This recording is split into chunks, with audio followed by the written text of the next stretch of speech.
Welcome to Between the Details, the podcast where event planning gets real. I'm Jessica Ralph, owner of Parties a la carte. And I'm Aaron Lockwood, owner of Lockwood Studios. Each week, we'll be sharing insider tips, honest advice, and behind-the-scenes truth for both vendors and clients.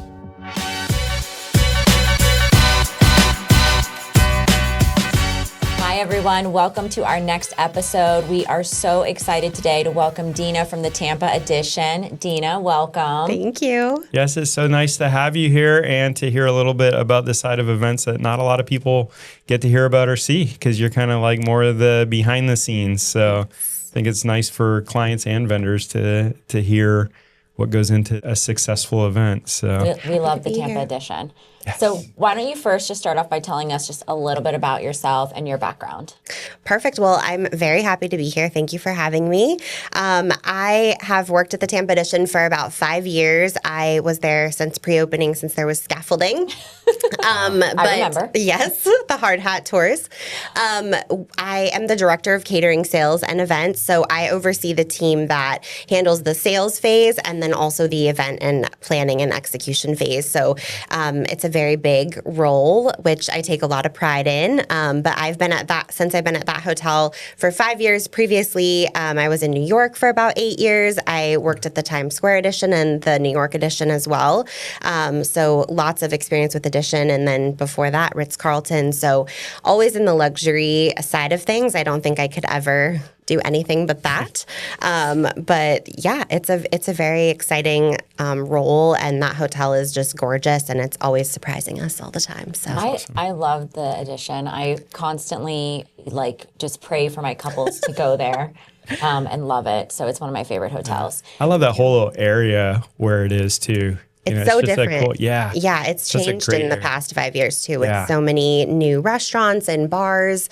It's a great location for any event. And within walking distance, there's cool stuff right around there. So, and what I do love that it is versatile from a standpoint of you can literally do anything from a wedding to a social event to a corporate event, a small retreat. It does kind of welcome anything. Yeah, it's so super unique with all the different venue spaces, and it still surprises me and shocks me though that some people walk in for tours and they've never been. Yeah. I'm like, how? Yeah, that would shock me too. It's like a little hidden gem. Yeah. How did you find your way into the industry? So for me, I would say when I was younger, I was always the friend that was like, oh, it's your birthday, we're having a party. And oh, you're having a baby, we're having a shower. Like every event that could possibly happen, I was the one that was like, we're planning a party, obviously.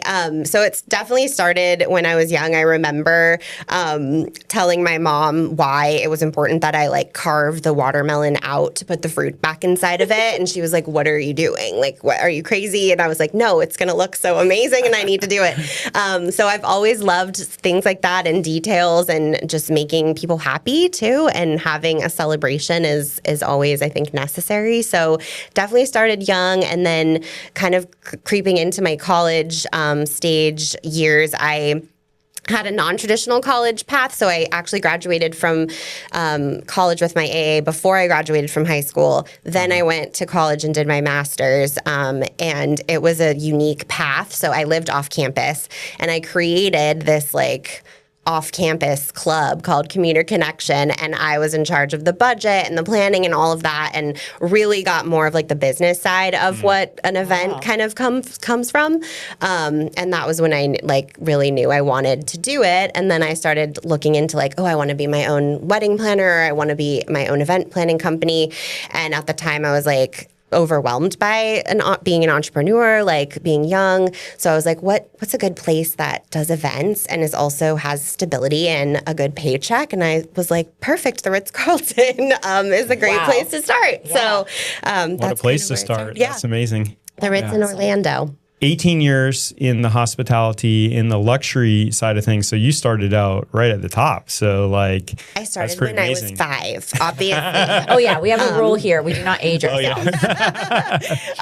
No, I just celebrated 18 years last week, and I've been saying that every time because I'm 18 years is crazy. But it's crazy. You blink and it's where did the time go? Exactly. But learned so much along the way, and I've bopped around to a lot of different hotels, but all in in the luxury market in New York and Florida. And I started at the front desk and worked as a front desk agent and concierge, and then worked my way up into the event side of things. I was always like peeking into their office, like, hi, what are you doing? Do you need help with anything? And then when a role opened up, I was the one. So just continued to grow from there, and a lot of awesome job opportunities. That's really cool. I know we were talking just before we came in, and just one of the things that I love so much about Marriott is the culture and the training, and especially in that luxury space. And we've had the privilege of sitting in on some of the openings and hearing some of the keynotes, and just the way that they instill that into their employees. But what are a few, like, I'm sure over the years there's been a few kind of key things, pivotal moments, like career defining, that you've kind of brought into now the experience that you offer at the Tampa EDITION? Yeah, absolutely. I would say the first that comes to mind is the fact that I've had the opportunity to do 6 EDITION openings. So I've gone international and then domestic as well, and been the person that gets chosen to go to that new hotel and train the team. So I'm training the sales and events team on the culture, on how to sell EDITION, what makes it unique, what makes it different, the type of verbiage that we use, and then all the way down to, details of like holding event order meetings and when do we communicate resumes and all of the details that go on behind the scenes to make sure that it's a seamless event and a luxury event. So having the opportunity to do that in so many different cultures too has been very unique. I've gone to Abu Dhabi. I've done Madrid, and just kind of like being thrown into that with, my own knowledge, and then having to make sure it aligns with their culture and with their market is very unique too. So I feel like I've only brought in so much strength and knowledge onto every new hotel that I've worked at, having done that so many times. And it's definitely a privilege to get to do that. And not everyone gets chosen to go and be that person that's like really shaping the next team. So that, I would say that definitely stands out. And my other moment in time is definitely planning my own wedding in New York, because I was my own wedding planner because I'm a control freak. So I did everything. I can't imagine it any other way. Yeah. And I find myself still like my husband and I are about to celebrate 10 years next month, married. And I still compare every single wedding to mine. Like, are we doing enough like to make them feel how I felt? Because it was the most spectacular wedding and day I ever had. And I want that for everyone else. So where did you get married? At the Mandarin Oriental. Okay. Yeah. Wow. Very awesome. Central Park. That's awesome. Those trainings are incredible. So I think that must be a really neat experience being the one doing the training, because so many times, you don't think of things from the aspect until you're the one that has to teach them. Right. And then it's like you start holding yourself a little bit more accountable to the level of expectations for the brand and the things that it stands for, and just like understanding that mindset that goes into creating those guest experiences. Like, it's absolutely, like really finding awesome. the right pieces of the puzzle and putting them together too is a big part of it, and being able to jump in and help them understand where I'm coming from. Like I've also gone into openings where everyone's green and this is their first job, their first like sales job. And I'm like, oh, okay. We're starting at the bottom. Like we need to reply to emails and get back to clients. But that part is really fun, because then I get to kind of be not only a mentor, but also, find the best practices that I have and make sure that's being passed along to the team. But it's definitely a unique opportunity, and not every hotel brand does that. I think that's definitely something that sets us apart. That's incredible. And those cultures and the diversity that it brings in. And so it's really neat. Yeah. What do you think defines the EDITION level? Like what are your standards? That's a great question. I think for me, it's always a big part of it is the team is what I would go to first. Yeah, you have a great team. Yeah, the team that we've built there and the people that we have behind the scenes is really the key. Because we're in the sales phase, we're promising all these things, right? We're telling them, how amazing it's going to be and how incredible the food and beverage is going to be and how flawless every moment of their stay will be. But really, that depends on all of my other operational team members executing that. So I think that's what sets us apart is the people that you'll meet there, even from like the bellmen that help everyone arrive to the hotel. I get so many comments from my couples and clients that are like, Dylan's amazing at the door, and, you know, remembering people's names because they made an impact. So I feel like that really sets the bar because it lets you know that the whole hotel is aware of your event. They know who you are. They're warm and welcoming, and it's important, just as important to us as it is to the client or the couple. So I feel like that's like the main piece. How do you think you maintain that with the volume of events and activities that you have going on at the Edition? We have a really great like team morale, and I think that's also part of the culture too, right? Like celebrating each other. We have a lot of recognition. Recognition is one of my favorite and most important pieces, even if it's a card that's like, you did a great job on this, you know, one thing, and you're just writing it down, so it's like written in stone. That, or, you know, we're having a whole like celebration for something really pivotal that the hotel achieved, or, you know, just having like that one team mindset and really having it, which is easier said than done.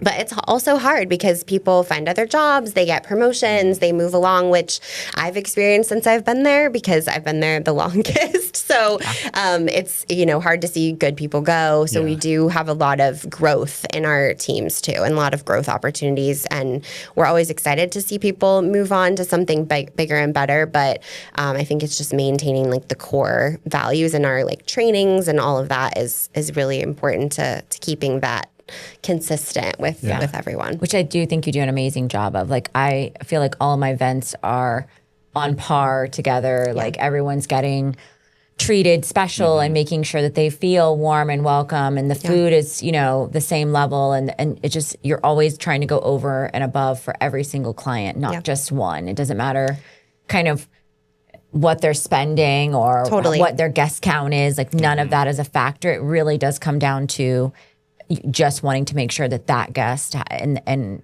you know, that's hosting as well as all the guests that are attending feel like, oh, this was an incredible evening.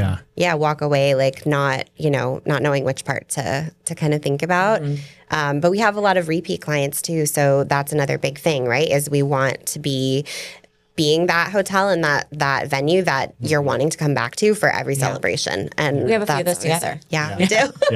Well, I think that's like, we've kind of found that out, that's kind of typical for Marriott in general in their luxury ranches, that people are very loyal. Like, they love that experience and what to expect. And so they're like, no matter what city we go to, we always seek out, you know, Edition to stay at or whatever brand it is. And it's exactly. I love my titanium status.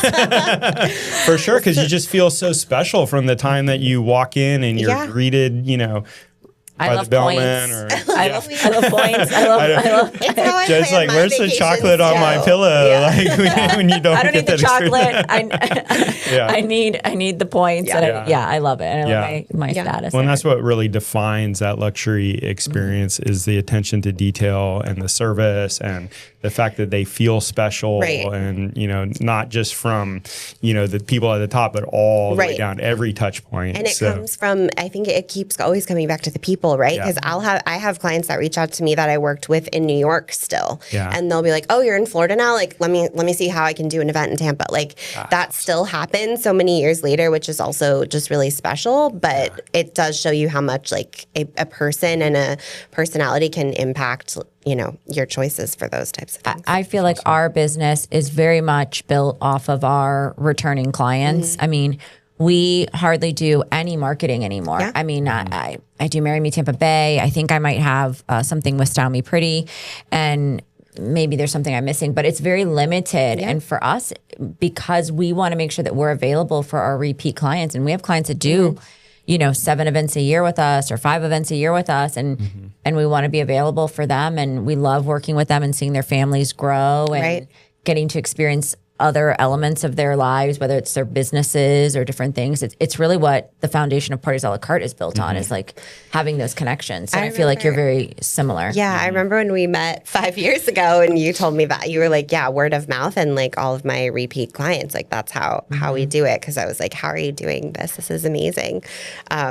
But But yeah, that's incredible. Yeah, I'll never forget our first event together. I mean, me neither. A memorable one. It was a memorable one. So what are, kind of walk us through like the process? Like what are some things that would make it like a signature? Like what is it that's different? Like something unique to the Tampa edition? I mean, obviously you worked at other ones, staircase. but yeah. Oh my gosh. Like other than just the beautiful joking. decor and all that, but like Joking. what are some things that really would be, you know, kind of defining that luxury experience for? I would say, so for us, it's about like curating what the client wants versus a lot of other venues that are like package A, B, and C, and that's it. Like I like reject that. We have so many different combinations of venues and, you know, food and beverage that it's really for whatever this specific event or client, what they want to do or what they want it to look or feel like. That I hold very dearly to me because I hate for someone to walk in and feel like it's just a package and it's just a cookie cutter, you know, option for them.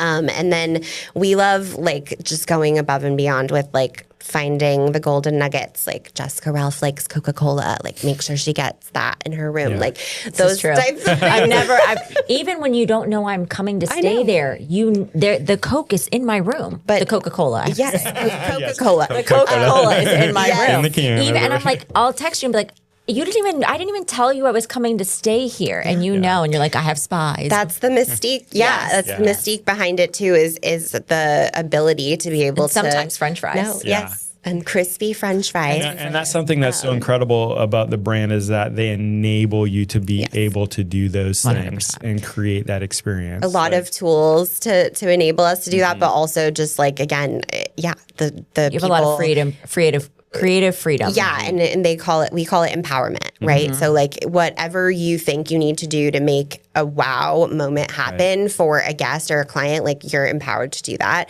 And there's like a threshold of like a monetary amount, but you know, But it gets you far, I feel like. It gets you really far. Yeah. And sometimes people just want Coca-Cola and French fries. Like, That's all it takes to make me happy. And if you throw in a cookie, wow, next level. Yeah. I'm not buying like Gucci bags for every I mean, I'll take the Gucci bag too. I'll take that too. I'll take that And too. I think so many people have a misconception that luxury just means like opulence, but it could be just those little things that are very special and unique and that makes the person feel seen and special and like, wow, they really actually cared about me and the experience that we had here. And I get to experience it on my side when I get to go to a hotel, like after all these years of doing it for other people. A quick example, we just took our son to the Ritz in Orlando where, you know, that's our first place I met my husband there too. So we both worked there. But we took him there for his 5th birthday and he's obsessed with vacuums. And they were asking us like, what else does he like? I'm like, he's literally obsessed with vacuums. He loves them. I think I remember you making a vacuum costume for Halloween. He was Oh my a gosh, Hoover. he was a Hoover a dirt devil for last year's Halloween. That's incredible. But he loves to take them apart and like figure out how they work, all these things. But they literally made a vacuum out of balloons, like this crazy balloon, like it was huge, and it was in the room when we got there with like a certificate of cleanliness for Zach Romero, like the most. So cute. I was just like, that was all. Like that was just that one little nugget, and they really just took it to another level and made him feel so special, and that makes us feel special. Yeah. So. Yeah, I love that. That's awesome. What is your favorite way clients have events at the hotel? Like, what are your like favorite types of events, or what's a unique way that you can have events there? Well, I love weddings. It's definitely my passion. But I think for our venue, it's probably the second floor buyout. So if you're not familiar with the space or the venue, our ballroom is on the second floor. And on that same level, there's 2 other venues. One's called Punch Room, one's called Arts Club. So we have an option where you can utilize that whole floor and really make it your own. That's my favorite way to use it. You've done a lot of second floor buyouts, I feel. It's just so unique. unique. There's nothing like it. And for the guest side, the guest experience, which I'm always talking about from the beginning in the sales phase too, is that they're never going to expect any of this. And there's not another venue where you can kind of wow them so many times. But it's a very cool like flow, especially for a wedding if you have the opportunity to do. I think it just keeps it from being mundane, right? Right. Like you're constantly evolving Right. throughout the day. So it's like you're having ceremony in the foyer, foyer or upstairs in one of the the pool areas. Then you're having dinner and your speeches and your things in your main ballroom. Then you're moving to maybe the arts club. Yep. Maybe you've had cocktail hour in the punch room, or maybe it's vice versa. Like there's just so many different ways to kind of utilize it that I just think it keeps it super interesting. And so the momentum of the event keeps going because they're getting rejuvenated each time that they're and every changing time spaces. there's something different in there. There's like espresso martinis this way, or it's dancing and dessert time, and being able to flow the guests through the space too is always part of the conversation. But I feel like those are always unique, and I've seen it done so many different ways. And I also love when like a planner or a client is like, "What if we did this?" I'm like, yes, like challenge the options we've Gucci done. disco. That was so good. Like, what if we have roller skaters in the arts club? Like, so cool. Yes. So I love that we have that ability to And Gucci themed. obviously. That's Gucci neat. disco. That's so cool to have like a venue where you can explore those different things and kind of think outside the box, and like how can we make this a unique experience. Especially you said you have clients that come to you over and over again, Right. so then that ends up becoming challenging because you don't want it just to be like the same expectations. So yeah. now you got an opportunity to like wow them again. So I'm sure there's like the obvious places where like as a photographer or videographer you walk in and you're like, oh wow, this is cool, this is cool. Staircase. Right. Yeah, staircase is incredible. All the greenery, And just like, everyone's oh my Instagram. gosh, like it just has such a cool feel as soon as you walk in. But I'm sure there's got to be like some little hidden gems on the property too. Like, is there a few The that kind of terrace. stand out to you where you kind of steer people? For sure. The garden terrace is our favorite. It's very hidden. You really do need to have an event to like be able to get access to it. I wish it was. So don't go try to go get. Finding it. Don't go try to find the terrace because you can't get there. It's a unique space because it's on a guest room floor actually, but it's made for an event space, and it's kind of, if you have a guest room key and you're at the Tampa EDITION, you can access this space, because when there's not an event there, it's like a communal kind of just outdoor terrace that you can go. There's like a big checkers game and like what have you, but it's definitely a hidden gem because you don't know that it's there, and then when you walk into it, it's just all like lush greenery everywhere, and it's very like intimate and kind of tucked away. So that's an awesome like first look spot. It's cool. just already as is. That I would say that, and then our private drive. I feel like the back drive doesn't get enough use for pictures, and I've had such beautiful photography come from that with like the cobblestone, and then in the winter when all the like white lights are on all of the trees, it's just like really magical feeling back there. I do love downtown when it has all the white lights. I wish they would leave it all the time. I thought they were going to at some point, but I guess not. I know. They do it's some like, neat stuff there on Water Street. Yeah. Like they had that Especially at one Christmas artist time. that did like Holiday the time. harp with the lights was and like very the cool. water Yes. feature. And like, so I think that's got to be really cool for people to experience some of that when they're on site. yeah, too. it draws a lot of people in too. Just like, Yeah. oh, what's this over here? If they're already like exploring Water Street, but yeah, we need to petition to leave Well, those and lights. it's nice too to have a venue where it's also so beautiful inside, Independently, especially for this time of year, because there's a lot, where we work at where, there's a lot of gorgeous outdoor spots. But if you're doing, an event this time of year, you really don't want to have people God help us. outdoors. So to be able to like have somewhere inside where you can like, but also transform it for different looks and like, I think that's the other thing too. If you're not familiar with the space, just even if a client isn't using Arts Club or Punch Room for the event, we do offer them to take photos in there too. So that's really unique too, because then you can still get that wow factor from like the disco balls in Arts Club, or the vibrant green and blue in Punch. But even Azure on the rooftop is beautiful. So there's a lot of other like hidden gems where a photographer that's not familiar might not even know they could, peek in there and use that. When you have a planner that's inquiring, what are some habits that you wish that they would like adapt? Yours? Thank you. Oh. Just, we'll just clone Jessica for. That's all. I wish I got it. could. Believe me. I wish I could.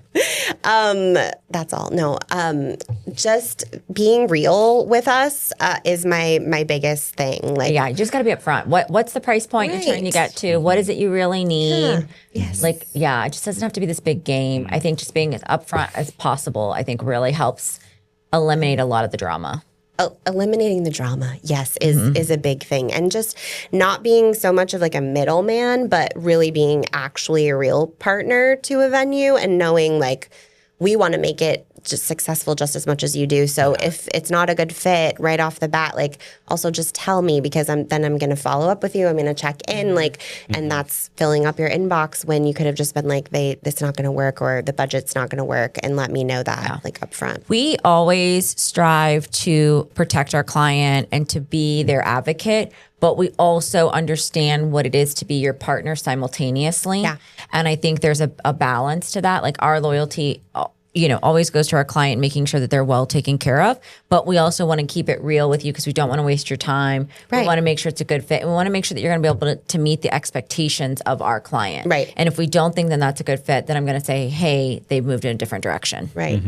And always ask the question too. Like, don't assume. That would be the other thing I think, is a fault sometimes of just planners that maybe we don't work with as much or haven't been there as often. Like, ask me the question, like, if the budget is close and it's way off, like, let's look at dates, let's talk further. It's not just a hard no, which just goes back to it not being a cookie cutter. Like, Yeah. I think you're so flexible in a lot of ways. Like you'll really kind of do a lot to make somebody happy. And I think you want the client to be able to, especially if you feel like it's the bride or couple's vision, like I feel like you will go walk miles to make sure that they can get the wedding there if at all feasible. Totally. Especially when they're nice and kind. Yes. Yeah. Like, if they are kind and we are working together, of course we want to make it happen. That's always, something that shocks me sometimes too. Is like, if you're nice to your server at the restaurant, Right. they're going to, treat you well and bring you your, refill your drink faster than another person probably. But, the other way around, not so much. What's the saying, bees and honey or something? Right? Yeah, You some- attract more bees with honey Yes. than vinegar or whatever. Yeah, something like that. Yeah. Yeah, It's no, so that's true. true. So, well, I think that probably helps a lot too, because things are changing so much in this market these days. And so to be able to be flexible and to evolve, so that gives you a lot of opportunity. But what are some of those things that you see the Tampa Edition? Obviously you're in a position where you're probably looked at almost as a trendsetter in some ways, being at like the top of the market. So, what are some things that you guys are doing to kind of stay ahead of, the constantly changing and evolving All the time. landscape? So, yeah. Changing everything all the time.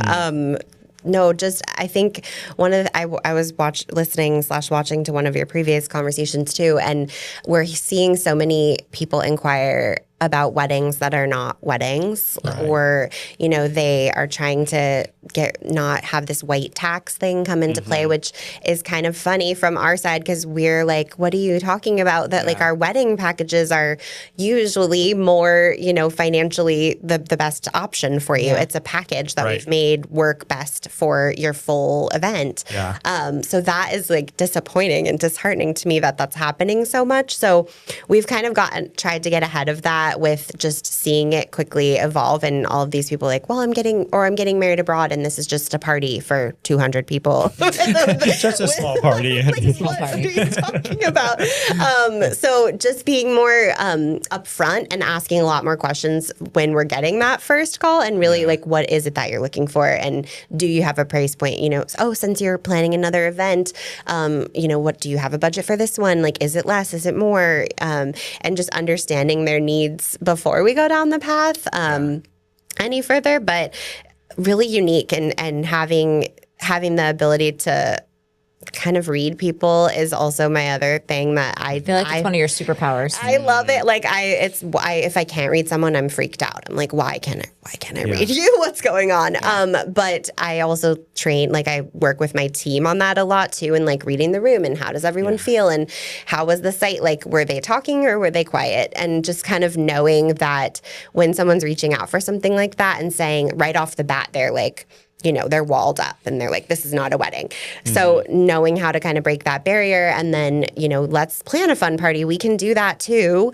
It's going to probably be about the same price. Like, it's not like we have this like crazy price that's only for weddings. Cause it's also realistic. Like, reality to me is our menu pricing. Like, what our food and beverage is our pillar. Right. It's always going to be the best, like one of the best highlights of your event. So like our menu price is our menu price at the end of the day. And if you want to have a party, I would say your pricing in a whole is like, especially for the elevated level of it, is incredible. Yeah. Like literally incredible. I always try, you know, to like keep up and compare. And I just feel like you're offering so much for what they're getting for that price point. Thank you. Yeah, we try to, you know, we always do our It's not an comp set add-on. and yeah, we always review the market too every year and make sure we're still at a good place, but still able to uphold the level of culinary expertise and you know, service that we provide. But I think just kind of staying ahead of that and making sure we're setting the expectations is how we're getting around that, and then really coming up with fun, always trying to find fun new food and beverage, because I feel like that's what people always want. Strolling Caviar, strolling cannolis. We have it all. You started it. awesome. What would you say is the most common point of friction in the like planning process? Oh man. From a hotel, so specifically like a hotel perspective and like luxury hotel, I feel like it comes up so much, like not understanding how a hotel works, but like check-in time of a guest room. I honestly, like, it comes up so much, and I'm always like, have you ever stayed at a hotel? Like, first question. Second question, we have to clean the room after a guest stays in it. Like, just kind of understanding like where this friction comes from of the frustration of a bride wanting to be in their room at 8 a.m. On wedding day when they Like, did not book it reserve the it the night night before. So that's always something we talk about in sales phase, right? Yeah. And it's in their contract also. Like, we try to be But you very do a clear. good job of also making sure that they get the room the night before. Yes, and we offer a really great price for that. Sometimes we can include it depending on how large the wedding is. And I also, again, like, if that's important to you and we talk about it, which it's my job to talk about it with you, then I know I'm going to set you up for success. But if you are just like very budget conscious and just want the one room that we do include for the wedding night, just kind of understanding that there's a check-in and check-out time, and we are not, it's also not like, I feel sometimes badly for our event managers at the hotel, because they're having to kind of reiterate that news, and it's hard because they're like, well, I'm the bride and I want to get in the room and I need to get ready, and we're like, we totally understand, we also want that for you, and we have other options, right? We have other small event spaces we can use for that, but it just becomes such a big pain point, and it's such a silly little detail sometimes, because I'm like, we could easily solve that in the contracting phase, which is also where like a great planner comes in and like asking that question for them, because that's what, when it gets missed. If they don't have a planner during that phase, that's helping ask those questions. Well, as a bride, you really wouldn't think about that. Yeah. You would just be like, okay, I'm going to show up this day and get ready. Right. And you don't realize like, oh, check-in is not till 4. Yeah. And even from a groom's perspective, right? Like, if they are renting the room the night before so that they can stay separate, right?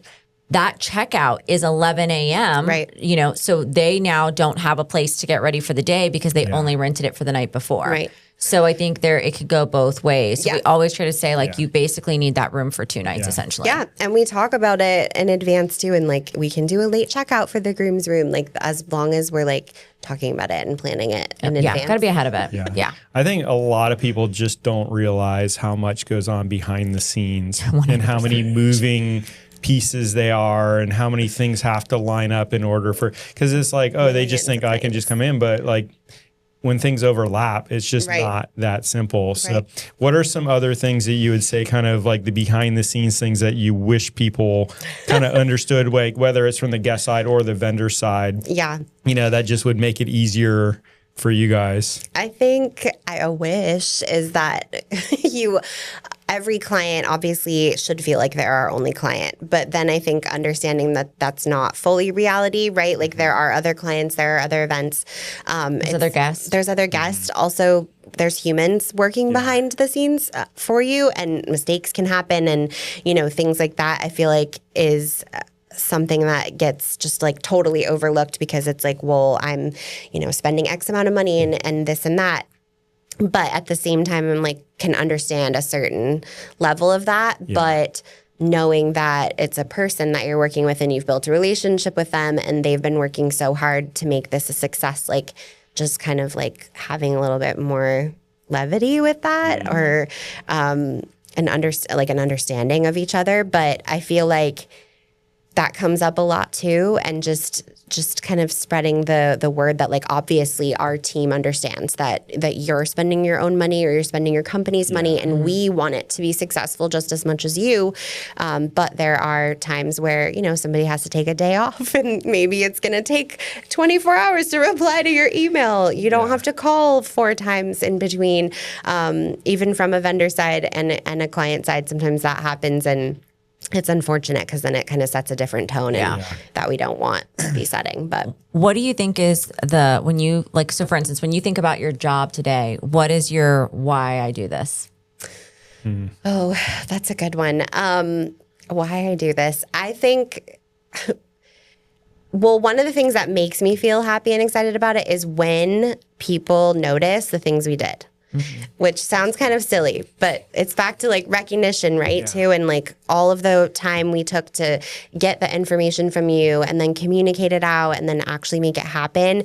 For me, I remember why I enjoy it when someone is like, oh my gosh, there's a picture of the wedding day in our room when we walk into the room that night. Like, what? How did you do that? Yeah. Like, that's crazy. That's making me cry. Like, those types of things really like give me chill bumps still. And make me excited and happy when we are able to curate something like that for someone, or the room reveal when it love a room the reveal. best. It's the best. It's the best. It's my favorite part. It's so good, and that just makes you feel like all of that behind the scenes work was worth it, and just again having a client like even just say thank you or recognize that we made it happen is what does it for me. Yeah, I love that. That's awesome. Well, it sounds like from a very young age you were loving to do those things and make people feel special. And I think it does take a unique person to kind of want to be in this industry. Sure. I think you have to be slightly crazy. Right, and to realize like all that hard work, but at the end of the day to celebrate those wins. Yeah. And I think also to be able to celebrate that with your team has got to be like really satisfying too. When we have like a group chat and a team chat too, where they'll like send updates and stuff for big events when we have them going on, and it's always we love like celebrating each other and fun stuff and also bad stuff sometimes, or whatever might be going on, and it's just nice to have that connection even if we're maybe not all there working. And my team always jokes about if I'm the one executing the event, so sometimes I still do take on events and plan them if my general manager tells me to, or like or you have another team member there to do it, then I will take it on too. But they joke about the fact that when I'm doing an event, like that means they're all working too, but it's also just a fun day for us because we're having a fun time together, we're dealing with opportunities and we're making it happen, and we're having pizza in between and having a nice like fun time doing our job, which it should be fun. Right. For sure. Yeah. So wow, awesome. I feel like this episode flew by so fast. I know. Yeah. Well, we've reached my favorite part. I love this part. It's my favorite part. Is it going to be as controversial as some of the others? I don't know. We'll see here. I doubt it, but we'll see. Well, no. We'll see. You seem so nice. It's hard to, but you're welcome to. Yeah. Say whatever. Open, say whatever. Okay, so we do a vendor confession, where you kind of tell us like a pet peeve or something you're like overseeing in the event industry. This is your safe space, for you to tell us exactly what you're feeling about something. No judgment. maybe just a little. So what's your vendor confession? I feel like this has to be my vendor confession just because it's coming up a lot lately, but like vendors saying, Deena said I could come into the ballroom at 8 a.m. and bring all of the other vendors like the day before the event. What? What? Where did that Or just a lot of that, a lot of the, what's the other word? Like, you think you have the right to do whatever you want just because your event is there, or your vendors are coming into the space without like mentioning that they're coming into the space, or doing their own walkthroughs without talking to me. Only some people are allowed to do that. Never. But I hate that, because then it makes me look questionable. It makes the vendor look questionable. Like if they're going back to the client and saying that too, and saying like, well, Deena told me, that you could have the unicorn in the ballroom. Like, what? You can't. Yeah, like totally. Like a real one? No, just stuff, things like that really kind of get under my skin. Or if it's like something I would absolutely never say, like something we physically don't do. Yeah. I'm like, where are you getting that from? Like, what are you making it up? And then, we should be being a partner, not, looking like we're going against each other or not on the same page about things. No, I think there has to be good They're communication. trying to throw your name out there as the higher authority for them to have Or carte blanche. Exactly. Like showing up to security too and being like, well, Deena Romero is the name I have. And I'm like, who are you? I don't know who you are. I love that. Yeah. Well, I'm glad that vendor meals are not your problem. But hold on. Because Let's ask you we do have a to good ask idea. now, since You you're a do good venue. What job there. I know what it is, but I'm going to let you answer it. Like pretend like I don't know. What is your standard vendor meal? I mean, we have the best vendor meals in the city. I have to say. So what is it? I feel like you've told me that before. No, I would never choose sides. I know. I love all No. venues We're staying equally. neutral. Just kidding. No, it is good vendor. No, look, the vendors are working hard all day. The client is paying for it. You need to have like sustenance that involves beverage. You need something to drink, water, sodas. You need a salad. You need an entree, and you need something sweet, like And normal bread. meal and bread and some carbs.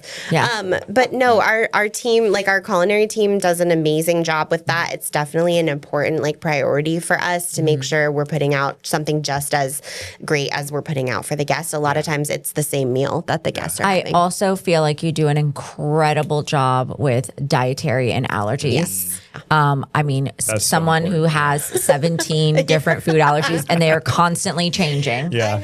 She'd be like, "You're allergic to what this week?" Like, I always think get chef doesn't questions believe. I hope you don't end up being allergic to Right. Coca-Cola. Ever Oh in my your God, life, that's right? it. That's I'm going to be done. That's it. I'm devastating. done. Or I'm French done. fries. At that point, As just long put as me you can under. have your Coca-Cola and French fries. No, you're okay. that's an important. Like I think sometimes people don't believe, like, because at one point I was allergic to chicken, which was really tough. I do recall that. And I got questioned by like every chef in the area, like you're allergic to chicken. I've never heard that. So I started bringing a note with me from my doctor, like listing all of it out, because like nobody believed that I was allergic. And then I was able to eat it again. But then I became allergic to garlic, which is in everything. Yes. And so, but you guys always try to find me something that's not like something crazy. Why should we? I mean, why shouldn't we? That's Yes, like I'm still obsessed with your cauliflower the steak. steak, the cauliflower steak. Yeah, To die for. And what I had something a few weeks Loves ago.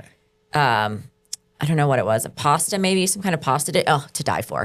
It's to Well, die I for. think it's got to be fun for the chefs and stuff, because my they're working allergies with are not teams. fun for Well, the no, chefs. not that part of it, but the fact that they can also like wow their vendors a little bit, not just the guests. Yes, but like, because then you're talking about it too, and you're walking away saying like that was bad or it was good. And no, I always get people are always like planners or clients are always surprised when I'm like, can you ask your vendors if they have allergies or diet? Like we need to know that too, because then if you don't tell us and you show up and can't eat the food, like that's also a bummer. Yeah, a good planner will do that. Naturally. I will also say that you do a really good job of like catering, like having it ready in the room, having the flatware there, having napkins, like having it, giving vendors a mini space. event. Like to have its own, Unless space. we're using every space. The But vendors even have the then, space. just squeeze them in but somewhere in even the then kitchen. you find something. I mean, you're really good. Like we're not too. eating in a staircase. No. Because I mean, there are places I'm eating in a staircase. What? Yes, 100%. No. There are places I'm literally eating in a Or staircase. standing holding your plate somewhere in Yeah. the Okay, corner that's like outside. unfathomable. To Yeah, me. it's kind of crazy. But anyways, well, thank you so Yeah, much for this being has on been here. You wonderful are just having a you on. delightful, lovely person, and I'm so thankful I get to work with you all the time. It's So amazing. and Thank we you love so having you on much. the podcast. Thanks for having me. This was fun. Thank you. Yeah. All right.